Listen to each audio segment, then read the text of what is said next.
Hi, my name is Dr. Joel Becker. I'm the founder and director of the Cognitive Behavior Therapy Institute and the director of Cognitive Behavior Associates here in Beverly Hills, California. This is the first in a series of helpful, informative messages about effective treatments for various psychological problems. Today we're going to talk briefly about panic disorder. Panic disorder, which occurs in approximately 3 to 5% of the population, has as its hallmark intense panic attacks. These attacks have the following format. Anxiety rises over 5 minutes, stays up for 5 to 10 minutes, and comes down over the next 5 to 10 minutes. These experiences are very unpleasant. They can manifest in a number of different ways. People can feel that they are having trouble breathing. They can feel like they're losing their mind. They can feel like they're having a heart attack. There are two essential treatments for panic disorder. Those treatments have the names deliberate exposure to interoceptive cues and cognitive therapy itself. In the treatment deliberate exposure to interoceptive cues, we have discovered that people with panic disorder have become oversensitized to the normal symptoms that anxiety turns on in the body.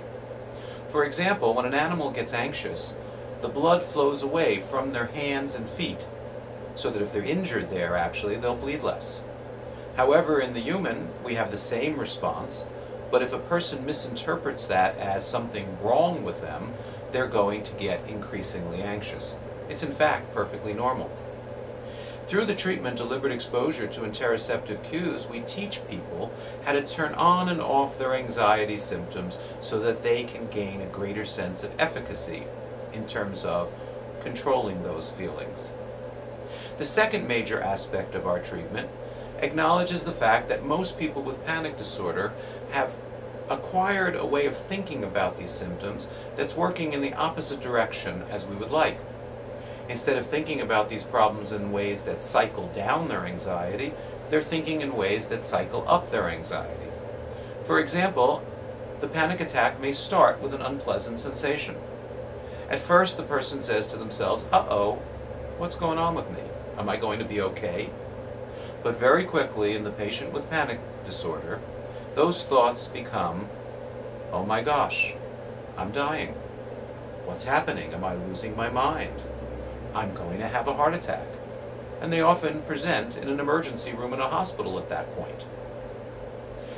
Having people observe their own thoughts, and through a process of both acceptance and learning how to think about these things differently, we can teach people how to cycle down their anxiety in this way also.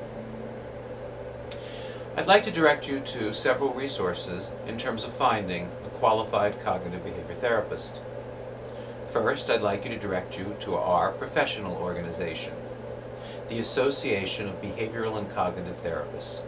Their website is abct.org.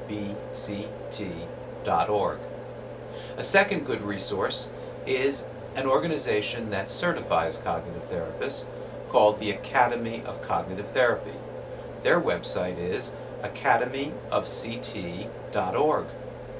And of course, please visit our website, cognitivebehaviораssociates.com, where there are many helpful links to more information about this problem.